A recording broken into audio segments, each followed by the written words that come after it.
आकाशवाणी के आप सभी श्रोताओं को चंद्र ऋषि ठाकुर का ढेर सारा प्यार और नमस्कार। श्रोताओं, मॉनसून शुरू हो चुका है और साथ ही शुरू हो चुका है नया शिक्षा सत्र। जो हमारे युवा हैं, विद्यार्थी हैं, वो अपने अपने कॉलेजेस में भर्ती ले रहे हैं, एडमिशन ले रहे हैं।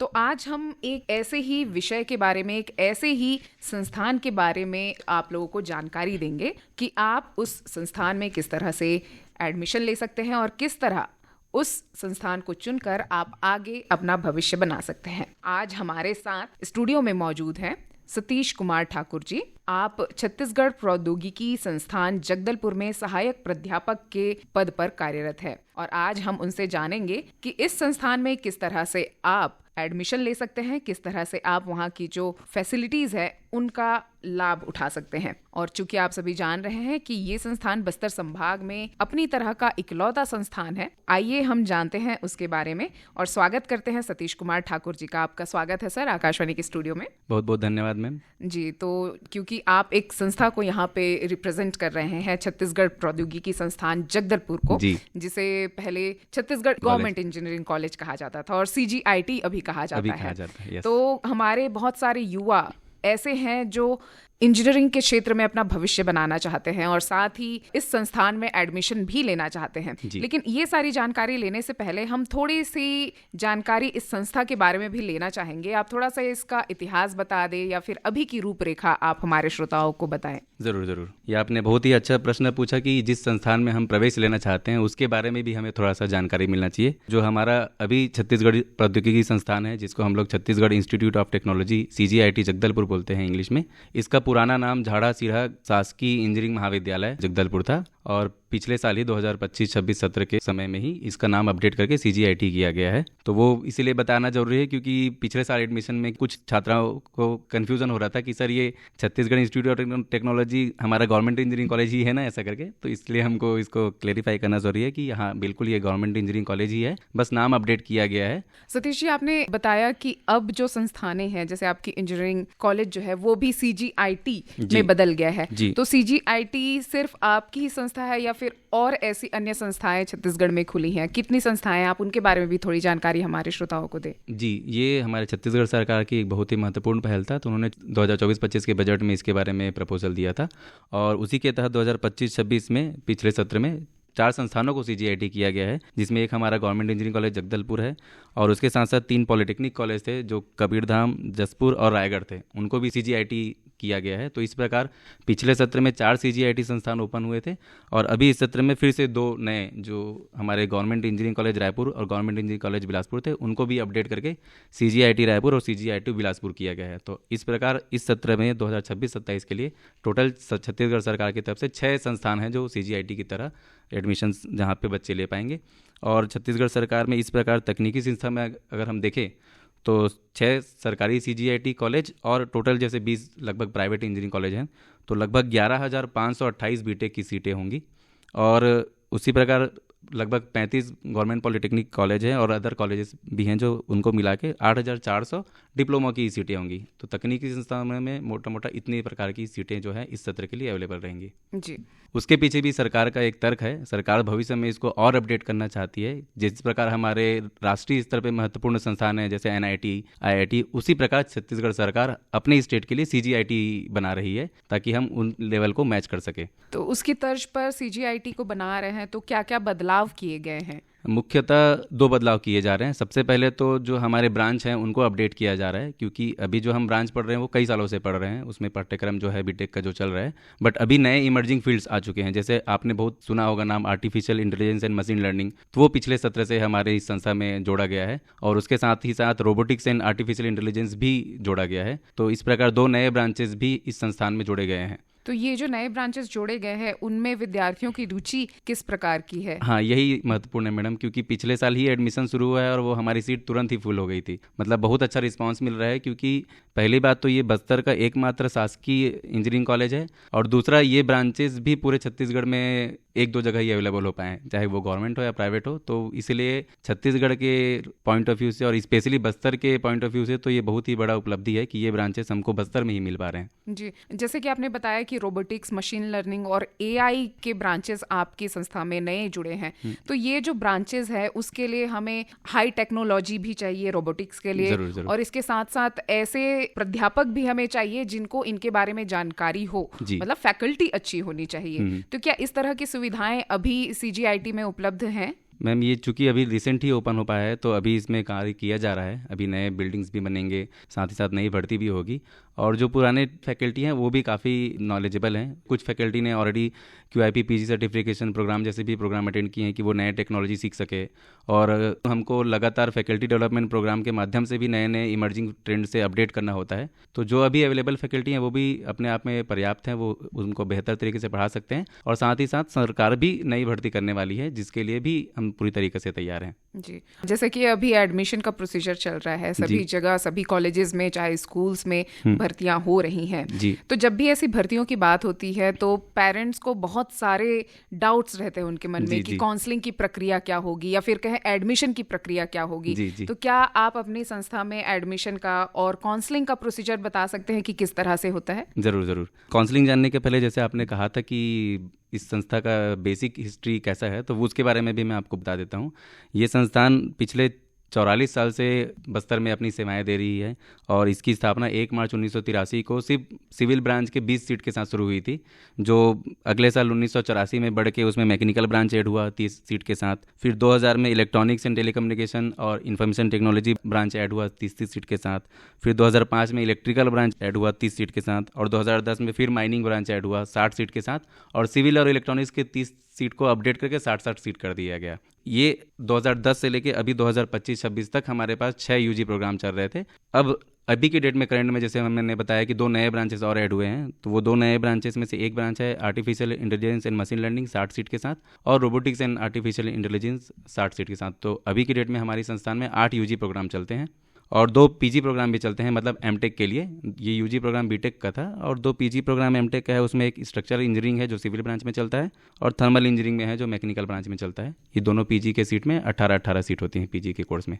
तो इस प्रकार अभी हमारी संस्था में 8 UG प्रोग्राम और 2 PG प्रोग्राम के साथ काफ़ी बड़ी संस्थान है। अभी संख्या क्या होगी विद्यार्थियों की? लगभग 1000 विद्यार्थी इसमें एट ए टाइम पढ़ते हैं, तो वो काफ़ी बड़ी संख्या है, और उनके हिसाब से सुविधाएं भी पर्याप्त है। और चूंकि आपने कहा दूसरा प्रश्न कि काउंसलिंग और एडमिशन, हाँ, वो बहुत ही महत्वपूर्ण है। क्योंकि महत्वपूर्ण इसलिए भी है क्योंकि कभी कभी हमें जानकारी के अभाव में काउंसलिंग में दिक्कतें आती है, और हम कुछ गलतियां भी कर देते हैं। एक महत्वपूर्ण बात यह है कि अभी काउंसलिंग चल रहा है, तो जैसे कि हमारा पहला फेज़ जो चल रहा है वो 30 जून से लेकर 6 जुलाई 2026 तक का है, जिसमें बच्चे रजिस्ट्रेशन कर रहे हैं। मैं आपको 3 स्टेप में बता देता हूँ कि काउंसलिंग कैसे होती है। तो सबसे पहले स्टेप में स्टूडेंट्स को ऑनलाइन रजिस्ट्रेशन करना पड़ता है, जिसके लिए हमारे पास वेबसाइट है सरकार की cgdt.admissions.nic.in, और एक पुरानी भी वेबसाइट थी cgdt.raipur.cgstate.gov.in। इन वेबसाइट्स के लिंक में जाके हम अपना एडमिशन की प्रक्रिया शुरू कर सकते हैं। उसमें 3 मुख्य भाग होते हैं। पहला भाग होता है ऑनलाइन रजिस्ट्रेशन, जिसमें स्टूडेंट्स अपने मोबाइल नंबर और अपने बेसिक जानकारियों के साथ साथ रजिस्ट्रेशन करता है, और उनको फिर ID पासवर्ड उनके मोबाइल नंबर पे मिलता है। इसमें मोबाइल नंबर को मैं हाईलाइट ज़रूर करना चाहूँगा कि स्टूडेंट्स खास करके रजिस्ट्रेशन करते समय अपना मोबाइल नंबर दें, क्योंकि हर स्टेज पर उनके मोबाइल नंबर पर OTP आता है। तो जब हम कभी साइबर कैफ़े में भी भराने चले जाते हैं तो हम मोबाइल नंबर ध्यान नहीं देते, पापा का दे देते हैं, या वो साइबर कैफ़े वाले बोल देते भैया आप ही भर दो, फिर बाद में हमको दिक्कत आता है। तो ये ज़रूर ध्यान रखें कि मोबाइल नंबर आपके पास होना चाहिए जिसका आप उपयोग करेंगे भविष्य में भी। फिर रजिस्ट्रेशन कराने के बाद दूसरे स्टेप में होता है शुल्क भुगतान, जिसमें हम रजिस्ट्रेशन फीस देते हैं। तो B.Tech के कोर्स के लिए 300 रुपये का रजिस्ट्रेशन फीस है, जिसको हमको भुगतान करना रहता है। फिर तीसरा स्टेप होता है चॉइस फिलिंग, मतलब विकल्प भरना। जब हम ये 2 स्टेप कंप्लीट कर लेते हैं तो हमको छत्तीसगढ़ के सारे संस्थानों का लिस्ट मिलता है, और उन संस्थानों में उपलब्ध ब्रांच का लिस्ट मिलता है। तो जैसे उसमें हमारा संस्थान भी रहेगा और छत्तीसगढ़ अन्य संस्थान भी रहेंगे, तो हम at a time multiple institute भी सेलेक्ट कर सकते हैं और मल्टीपल ब्रांच भी सेलेक्ट कर सकते हैं। हमको प्रायोरिटी देना रहता है। जैसे मैंने मान लो Chhattisgarh institute of technology Jagdalpur को पहला प्रायोरिटी दिया, और उसके इलेक्ट्रॉनिक्स ब्रांच को पहला प्रायोरिटी दिया, फिर सिविल को दिया, फिर मैकेनिकल को दिया। तो उसी क्रम में ही हमको वो उपलब्ध कराया जाएगा। अगर वो सीट खाली है तो पहले प्रायोरिटी के हिसाब से हमको पहला मौका मिलेगा। अगर वो सीट भर गया है हमारे रैंक के हिसाब से तो फिर दूसरा चॉइस का ऑप्शन दिया जाएगा। तो इस प्रकार भर्ती के लिए हमको ये 3 स्टेप में ऑनलाइन रजिस्ट्रेशन करना रहता है। अब हमारा नंबर कैसे आएगा, कौन सा आएगा, इसके लिए फिर हमको PET का रैंक देखना होता है। PET क्या है? तो पीईटी प्री इंजीनियरिंग टेस्ट एक एग्ज़ाम होता है जो छत्तीसगढ़ पीईटी के नाम से चलता है, जिसको दिलाने के बाद ही हम इसमें एडमिशन ले सकते हैं। तो 12वीं पास जो बच्चे होते हैं या जो 12वीं पढ़ रहे होते हैं वो उसका फॉर्म भरते हैं मार्च अप्रैल के आसपास, और रिजल्ट आता है मई जून में, और उसके रिजल्ट के बाद ही ये काउंसलिंग शुरू होता है। तो अभी जब हम ये काउंसलिंग प्रक्रिया कर रहे हैं तो इसका पीईटी का रिजल्ट आ चुका है जी। तो ऑनलाइन रजिस्ट्रेशन के बाद की क्या प्रक्रिया होती है? अब ये जैसे अभी 30 जून से 6 जुलाई के बीच में बच्चे ऑनलाइन रजिस्ट्रेशन भर रहे हैं। उसके बाद 7 जुलाई को उनका मेरिट जारी हो जाएगा, जो पूरे छत्तीसगढ़ में जिन्होंने भी जैसा फॉर्म भरा उसके हिसाब से। फिर 8 जुलाई को उसमें दावा आपत्ति करने का ऑप्शन रहेगा। 8 जुलाई को रात को 12 बजे के पहले तक आप दावा आपत्ति कर सकते हैं कि मान लो आपको लगता है कि मेरा रैंक इतना था लेकिन मेरिट सूची में इतना दिखा रहा है कि टाइपिंग मिस्टेक हो सकते हैं, उसके लिए एक दिन और मौका दिया जाता है। फिर 10 जुलाई को अलॉटमेंट लेटर आता है, जो ID पासवर्ड आपको रजिस्ट्रेशन के समय मिला था, आप उसमें भी जाके लॉगिन करके देख सकते हैं अलॉटमेंट में आपको कौन सा कॉलेज मिला है, और आपके मोबाइल पर भी मैसेज आता है जो नंबर आपने डाला था उसमें। फिर 10 जुलाई को अलॉटमेंट शाम को 5 बजे तक आ जाएगा। उसके बाद आप जो भी संस्थान में जो भी ब्रांच मिला है आपको अलॉटमेंट में, 11 जुलाई से लेके 15 जुलाई शाम को 5:30 बजे तक आप उस संस्थान में जाके अपना एडमिशन ले सकते हैं दस्तावेज जमा करके।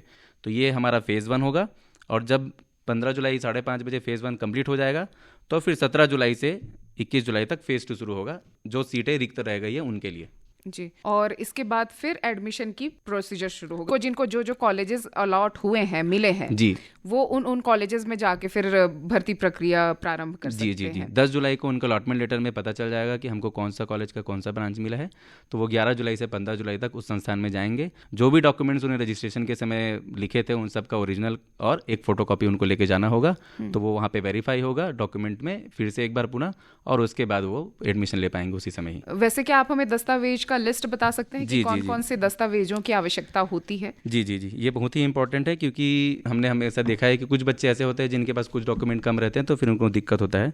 तो सबसे पहले हमें दस्तावेज में चाहिए 10वीं का प्रमाण पत्र, मार्कशीट जो बोलते हैं हम लोग। फिर उसके बाद चाहिए 12वीं और डिप्लोमा, 2 ऑप्शन है। चूँकि ये बीटेक है तो इसमें हम 2 तरीके से प्रवेश ले सकते हैं, ये भी हमको जानना ज़रूरी है। हम 12वीं पास स्टूडेंट भी इसमें प्रवेश ले सकता है, और जो डिप्लोमा करते हैं 3 साल का पॉलिटेक्निक कॉलेज में, वो भी इसमें प्रवेश ले सकते हैं। तो 12वीं या डिप्लोमा का सर्टिफिकेट चाहिए। फिर पीईटी प्री इंजीनियरिंग टेस्ट जो हमने दिलाया था उसका हमको मार्कशीट चाहिए, रिजल्ट चाहिए। उसके बाद डोमिसाइल चाहिए, मूल निवास प्रमाण पत्र जिसको बोलते हैं, कि छत्तीसगढ़ राज्य के आप हैं तो आपके पास छत्तीसगढ़ राज्य का मूल निवास प्रमाण पत्र होना चाहिए। और अगर आप आरक्षित वर्ग से आते हैं तो फिर आपके पास जाति प्रमाण पत्र या जैसे विकलांगता प्रमाण पत्र है, ये प्रमाण पत्रों की भी आवश्यकता होती है। ये मुख्यतः है। जी। आपने तो बता दिया कि क्या एडमिशन प्रक्रिया होती है और काउंसलिंग प्रक्रिया क्या होती है। अब हम ये जानना चाहेंगे कि आपकी जो संस्था है उसमें किस किस तरह की फैसिलिटी है। जो बाहर से विद्यार्थी यहाँ पढ़ने के लिए आ रहे हैं, क्या उन लोग के लिए आवासीय सुविधा उपलब्ध है, या फिर उनके लिए क्या कोई मेडिकल फैसिलिटी अवेलेबल है, पुस्तकालय की क्या व्यवस्था है? इन सारी व्यवस्थाओं के बारे में आप बताएं। जी, ये बहुत ही अच्छा प्रश्न है मैम, और आपको जानकर खुशी होगी कि हमारा संस्था जो है वो 69 एकड़ में बना हुआ है। तो फैसिलिटी पर्याप्त है, हॉस्टल फैसिलिटी भी है, गर्ल्स हॉस्टल भी है, बॉयज़ हॉस्टल भी है। तो जो भी बच्चे बाहर से आते हैं या यहाँ के भी जो बच्चे जो हॉस्टल में रहना चाहते हैं तो उनके लिए पर्याप्त हॉस्टल है। लाइब्रेरी की भी व्यवस्था है, लगभग हमारी संस्था में 50,000 से ज़्यादा बुक्स हैं और सभी ब्रांच के लिए पर्याप्त बुक हैं, तो लाइब्रेरी की भी भरपूर व्यवस्था है। साथ ही साथ बच्चों के लिए वर्कशॉप भी है, स्पोर्ट्स भी कराया जाता है हर साल, स्पोर्ट्स की भी फैसिलिटी है। हमारा बैडमिंटन कोर्ट तो आसपास के इंस्टीट्यूट के लिए भी फेमस है, वहाँ से भी बच्चे आते हैं कि सर बैडमिंटन कोर्ट यूज़ कर ले क्या करके। साथ ही साथ हमारी संस्था में NCC और NSS की एक्टिविटी भी रेगुलरली होती रहती है, और चूंकि सरकारी संस्थान है तो यहाँ पे भरपूर स्कॉलरशिप भी मिलता है। सरकार की बहुत सारी योजनाएं चलती है, उन सब का स्कॉलरशिप यहाँ के बच्चों को मिलता है। और साथ ही साथ बुक बैंक की भी फैसिलिटी है। जो बच्चे रिजर्व कैटेगरी के हैं, ST/SC के हैं, उनके लिए अलग से बुक बैंक फैसिलिटी मिलता है, जिसमें उनको बुक्स भी फ्री में मिलता है पढ़ने के लिए। और साथ ही साथ स्पेशल कोचिंग क्लासेस भी हम रेगुलरली चलाते हैं, जिसमें जो कमज़ोर बच्चे हैं और ST/SC के जो भी बच्चे हैं उनको अगर रेगुलर क्लासेस के अलावा भी ऐसा लगता है कि अलग से उनको एक ट्यूटोरियल की ज़रूरत है तो उनके लिए अलग से स्पेशल कोचिंग क्लासेस भी चलाए जाते हैं। साथ ही साथ हाई स्पीड इंटरनेट भी है, संस्था में वाईफाई भी है, और मेडिकल फैसिलिटी भी है। हमारे पास एक डॉक्टर अपॉइंट रहते हैं जो रेगुलरली संस्था में उपस्थित रहते हैं, तो बेसिक मेडिकल फैसिलिटी भी वहाँ पे मिल सकता है। तो इस प्रकार मुझे लगता है कि एक संस्थान में जो भी फैसिलिटी होनी चाहिए वो सारी अवेलेबल है। जी। और जब भी कोई विद्यार्थी या माँ बाप अपने बच्चे के लिए कोई संस्था का चयन करते हैं तो वो हमेशा ये जानना चाहते हैं कि इस संस्था से पढ़कर आखिर हमारे बच्चे का भविष्य सुधरेगा या नहीं। और एक कॉन्सेप्ट भी है कैंपस सिलेक्शन, जिसको हम बोलते हैं, या फिर कैंपस प्लेसमेंट भी बोलते हैं। तो कैंपस प्लेसमेंट की क्या कोई व्यवस्था है या फिर होती है आपकी संस्था से, या फिर आपकी संस्था से जो पास आउट बच्चे हैं उनका किस तरह का करियर स्कोप रहता है, आगे भविष्य कैसा रहता है, आप इसके बारे में बताएं। जी।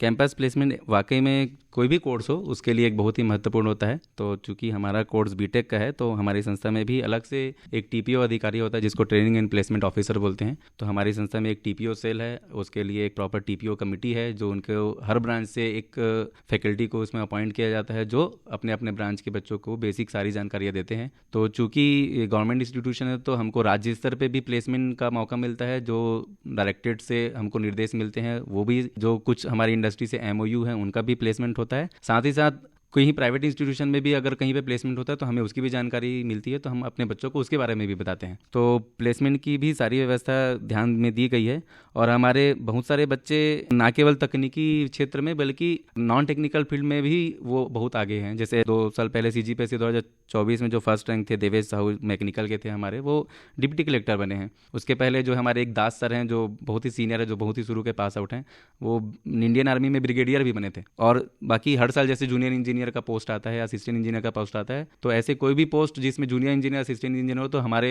बच्चे ज़रूर उसमें क्वालिफाई करते हैं और वो स्टेट लेवल का कंपटीशन होता है तो उसमें वो क्वालिफाई करके भी अच्छे अच्छे पोस्ट पे पहुंचते हैं। जी, जैसे ये कॉम्पिटिटिव एग्जाम्स है ये तो आप कॉलेज खत्म करने के बाद दिलाते हैं जी। तो क्या इस तरह की भी तैयारी कुछ दी जाती है, फिर गाइडेंस दिया जाता है बच्चों को कि आप अपने कोर्स खत्म करने के बाद इस तरह के कॉम्पिटिटिव एग्जाम की तैयारी कर सकते हैं? कुछ करियर गाइडेंस की भी व्यवस्था है? यस, ये फाइनल ईयर के बच्चों पे फोकस करके किया जाता है। जैसे ही बच्चे फाइनल ईयर में पहुंचते हैं, एक तो पहले उनको फर्स्ट ईयर में जब इंडक्शन प्रोग्राम होता है जिस समय एडमिशन लिया जाता है उस समय भी एक बेसिक जानकारी दिया जाता है, और फाइनल ईयर में जब वो प्रोजेक्ट में इन्वॉल्व होते हैं उस समय भी उनको सारी जानकारियां दी जाती है कि क्या क्या हमारे पास स्कोप है। जैसे आगे भविष्य में जो बीटेक करने के बाद और हायर स्टडीज करना चाहते हैं, एमटेक करना है उनको, मान लो किसी अच्छे संस्थान से, तो उसके लिए गेट क्वालिफाई होना पड़ता है। गेट क्या होता है? Graduate aptitude test for engineering होता है जो बीटेक पास आउट बच्चे दिलाते हैं। तो उसकी तैयारी भी हम फाइनल ईयर में उनको कराते हैं। मतलब उसके लिए सरकार की तरफ से अलग से कोई क्लासेस नहीं लिया जाता है, बट जो फैकल्टी होते हैं वो अपने क्लासेस में ही समय निकाल के, और जो सब्जेक्ट हम क्लास में पढ़ा रहे हैं वो सब्जेक्ट अगर गेट से संबंधित सब्जेक्ट है तो उसमें विशेष ध्यान दिया जाता है कि